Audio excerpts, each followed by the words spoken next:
तो बड़ी खबर आपको बता रहे हैं, अतीक हत्याकांड में जैसे जैसे जांच आगे बढ़ रही है, नए नए खुलासे हो रहे हैं। अब इस केस में चित्रकूट से कनेक्शन मिला है। जानकारी के मुताबिक आरोपियों ने चित्रकूट के पते पर फर्जी आधार बनवाए थे और इन्हीं फर्जी आधार की मदद से प्रयागराज में होटल में कमरा बुक कराया था। इस खुलासे के बाद एसआईटी आरोपियों पर एक और केस दर्ज करने की तैयारी कर रही है।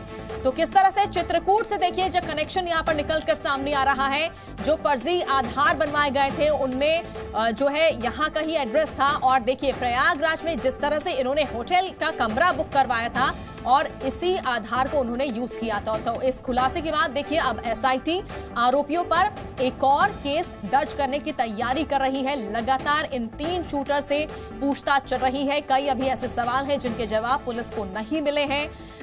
सीन को देखिए किस तरह से रिक्रिएट किया गया और ऐसे में जांच लगातार अब आगे बढ़ रही है। हर दिन एक नया खुलासा हो रहा है। इस वक्त जो ये बड़ी खबर हम आपको बता रहे हैं, चित्रकूट से कनेक्शन की जो खबर यहां पर मिली है और उसके मुताबिक आरोपियों ने चित्रकूट के पते पर फर्जी आधार बनवाए थे और इन्हीं फर्जी आधार की मदद से प्रयागराज में होटल में कमरा बुक करवाया था। माफिया अतीक की हत्या के पीछे कई राज हैं जिनके ऊपर से धीरे धीरे पर्दा हट रहा है। रोजाना नए खुलासे हो रहे हैं और अब जांच के दायरे में प्रयागराज के होटल का कमरा आ गया है। सवाल खड़े हो रहे हैं कि क्या अतीक की मौत में किसी सिंडिकेट की भूमिका थी?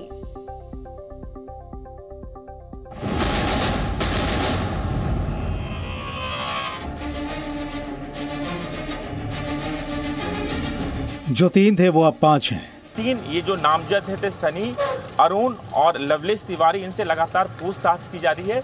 लेकिन 2 अज्ञात हमलावरों का भी नाम सामने आया है जिसकी तलाश की जा रही है। माफिया के मर्डर में कितने किरदार हैं? सच तो ये है, अतीक की हत्या कराने का काम विपक्ष का ही है जी। कुछ गंभीर राज खुलने वाले थे, इसलिए विपक्ष ने उसकी हत्या की।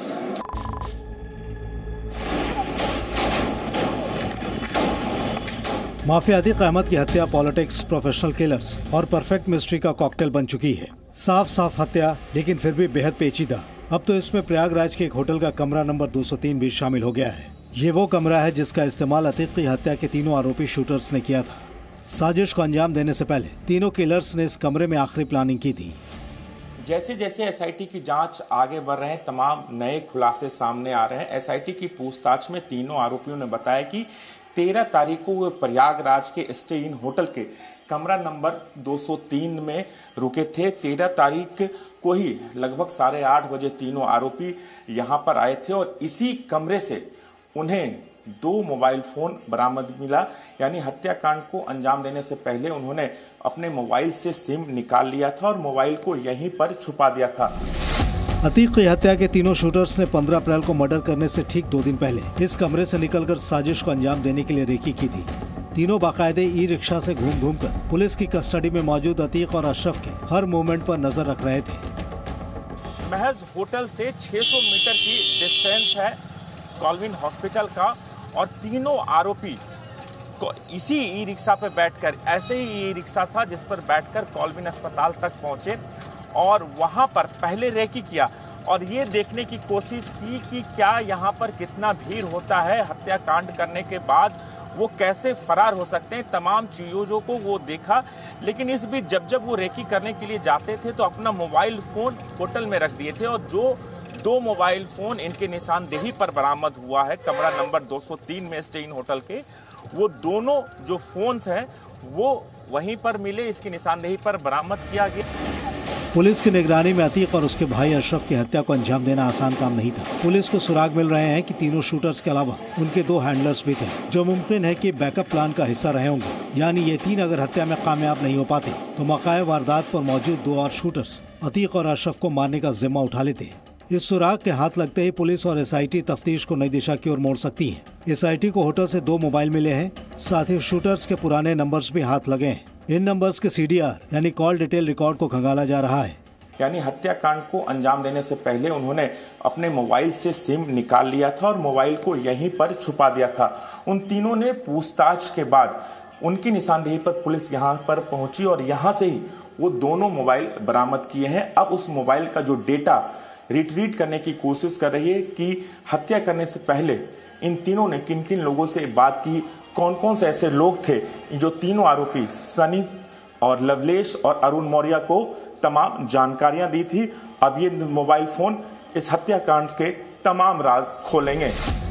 माफिया अतीक और अशरफ की मौत किसी की गहरी चाल में फंस चुकी है। शक की सुई कई ऐसे चेहरे की ओर घूम चुकी है जो इस हत्याकांड में सामने सामने दिख रहे हैं, लेकिन कुछ ऐसे भी जिन्होंने पर्दे के पीछे रहकर खेल कर दिया है। जाहिर है कई सवाल उठ रहे हैं। मसलन माफिया अतीक की हत्या के पीछे कोई सिंडिकेट तो नहीं है जिसमें शामिल होकर गुड्डू मुस्लिम ने बदला लेने की चाल चली हो, या फिर अतीक गैंग के किसी इंसाइडर ने तो नहीं काम तमाम कर दिया।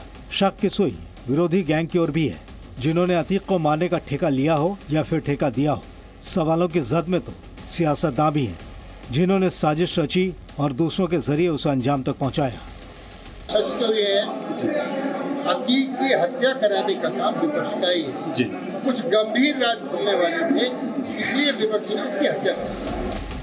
अतीक की हत्या का राज फाश करने में जिगाना पिस्टल भी एक कड़ी है। करीब 7 लाख की ये पिस्टल इन शूटर्स के हाथ में होने का मतलब है इनकी पीठ पर किसी बड़े शख्स का हाथ होना। एटीएस ने तीनों आरोपियों से टर्की मेड इस पिस्टल को लेकर गहन ग्रिलिंग की है।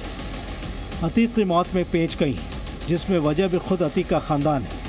आरोपी शूटर सनी सिंह ने पूछताछ में बयान दिया है कि अतीक के बेटे असद को गोली मारता देखकर ही उसने डॉन बनने की सोची और उसने अपनी इस चाहत की शुरुआत भी अतीक के मर्डर से ही की। हालांकि ये दावा भी सवालों के घेरे में है। राजू राज के साथ ब्यूरो रिपोर्ट, जी मीडिया।